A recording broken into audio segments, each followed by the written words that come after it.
The US President Donald Trump has said he will meet with Russia's Vladimir Putin within the next 2 weeks in Hungary to try and broker an end to the war in Ukraine. Trump says he and the Russian president made, quote, great progress in a phone call on Thursday, agreeing to have the sit-down in Budapest. The more than 2.5-hour call was their first since mid-August. It came a day before President Trump is due to meet with Ukraine's President Volodymyr Zelenskyy, who is in Washington. Now, Trump said that the meetings with the two primary actors in the war, Putin and Zelenskyy, were badly needed. I mean, we have a problem. They don't get along too well, those two, and it's sometimes tough to have meetings, so we may do something where we're separate but equal. We'll meet and talk parties, but this is a terrible relationship the two of them have, and it's one of those things. I've seen things that nobody would believe, but this is one of them. So we're going to be meeting in Hungary. Viktor Orban is going to be hosting. Now, aside from domestically produced long-range drones, Ukraine is hoping to secure the delivery of Tomahawk cruise missiles. The Cold War-era Tomahawks are one of the backbones of American deep strike capabilities and were designed to reach targets deep inside the Soviet Union. Tomahawk cruise missiles were first introduced into service in the 1980s. They can carry a 500-kilogram payload and are usually fired from ships. They can fly at low altitudes to avoid missile defenses, can be reprogrammed in flight, and can even loiter over their targets before striking. Tomahawks could make a difference for Ukraine. Tactical missiles like British Storm Shadows, German Taurus, and US-made ATACMS have ranges of a few hundred kilometers. Tomahawks can reach targets up to 2,500 kilometers away, putting Moscow easily in reach, as well as the Olyenya Air Base, one of the main launch sites for Russian missile attacks against Ukraine. European NATO member countries would have to buy the Tomahawks from the US and transfer them to Ukraine. That's raised fears that Europe could be dragged further into the conflict. Earlier, I spoke to Velina Tchakarova, security and defense expert and former director of the Austrian Institute for European and Security Policy. I asked her how much of a difference the Tomahawks will really make. As it was already pointed out, the Tomahawks will make a difference, but to a certain extent. So they will extend Ukraine's strike range significantly.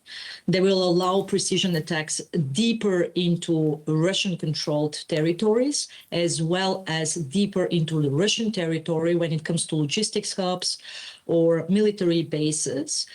Their value is psychological as much as operational. They will show that Western escalation thresholds are shifting again. That's important. Still, their impact depends on quantity. So we have to wait, first and foremost, whether they will be delivered, what kind of number will be delivered, as well as how they will be integrated with other Western surveillance and weapon systems. Yeah, people in your circle, Velina, in the sort of defense community might remember in 2017 that the US attacked a Syrian air base with 59 Tomahawks. And despite that, the Syrian Air Force was flying bombing missions again within hours. What does this tell us about what the Tomahawk system's limitations perhaps are?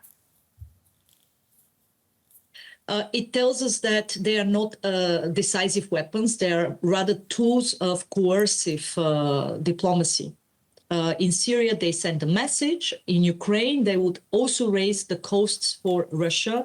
They will buy time for Kyiv. And as we actually are already observing, they are exercising a pressure on Kremlin, because the very fact, I mean, the message that the US would send Tomahawks to Ukraine is already playing a role, probably playing a role in the decision of Moscow to go to next session of direct talks.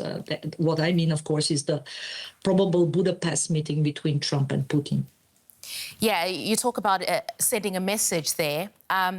So Vladimir Putin reportedly told Donald Trump that the Tomahawk missiles wouldn't change the situation on the battlefield, but what it would do is damage the prospects of peace as well as the relations between Russia and the United States. What do you make of that? I do not agree with this statement. I think that this is just the narrative coming from Russia. Of course, they are going to more or less define it as another episode of NATO escalation. But that's been the case since the beginning of the war.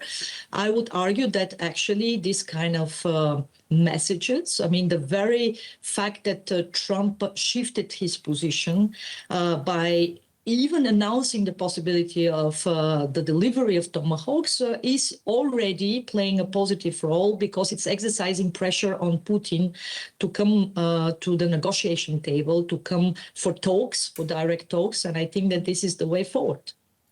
Yeah, and just maybe coming back to the defense strategy aspect of all of this, right? So when the West delivers advanced weapons to Ukraine, Russia often takes heavy losses, and you see that in the beginning, really. But then eventually the Russians do adapt. Is NATO giving up a major advantage to Russia and possibly even China by letting them learn how to counter these weapon systems?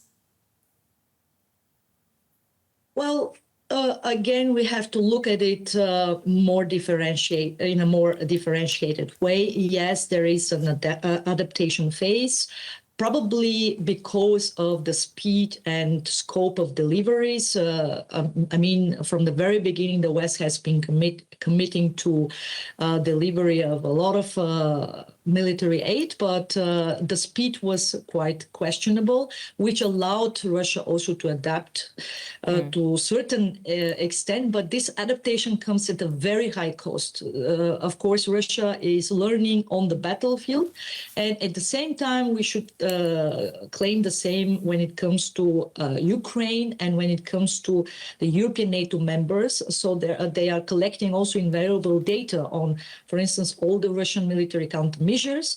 And here I would say that the real contest is really over learning speed and industrial resilience. We have little time left, Velina, so just very quickly, do you think that Ukraine will ultimately get these Tomahawk missiles?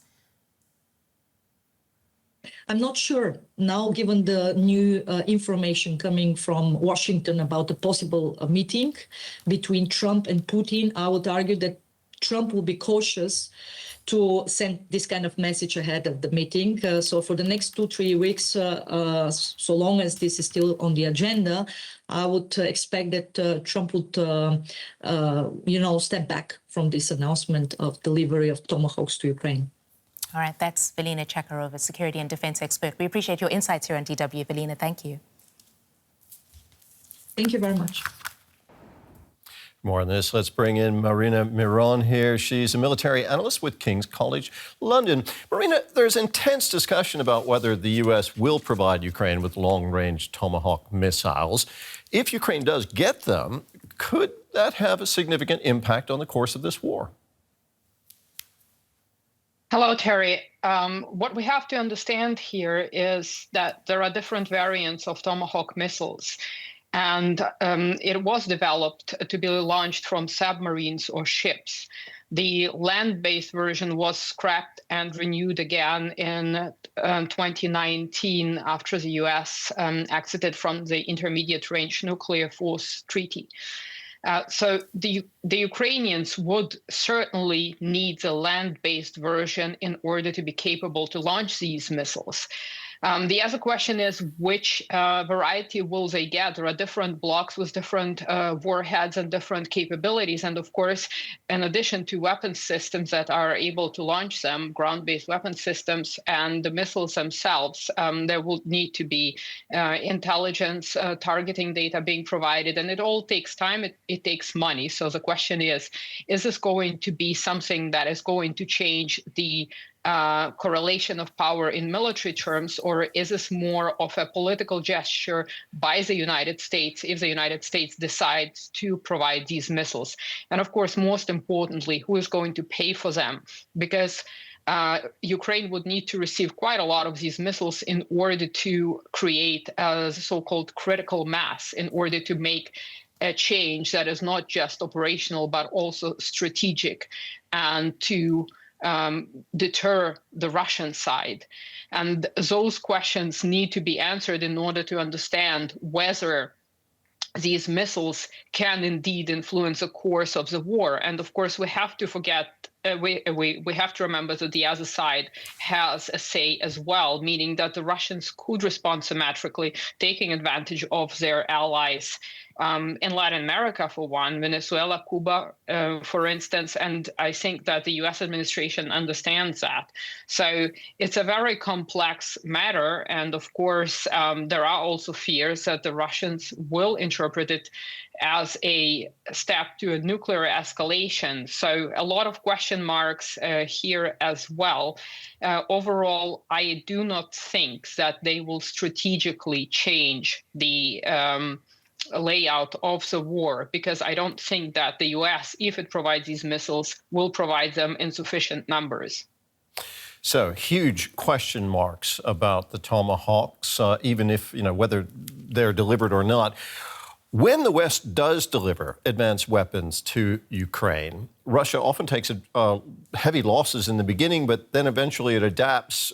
Does deployment of such weapons pose a risk to NATO by giving its adversaries a chance to learn how to counter these systems? Is that a consideration here?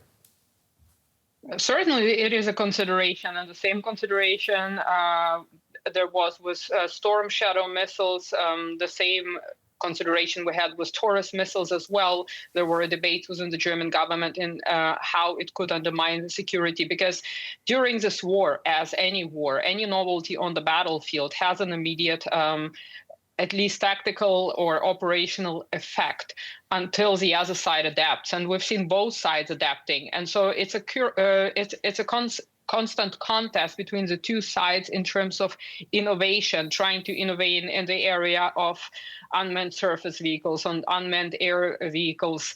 And so, of course, it is a concern that also the Russians could study, reverse engineer, and adapt their air defense systems. That being said, at least according to the specs of the Russian air defenses, the newest air defense systems such as S-500 and S-550, they should be able to intercept cruise missiles such as Tomahawks.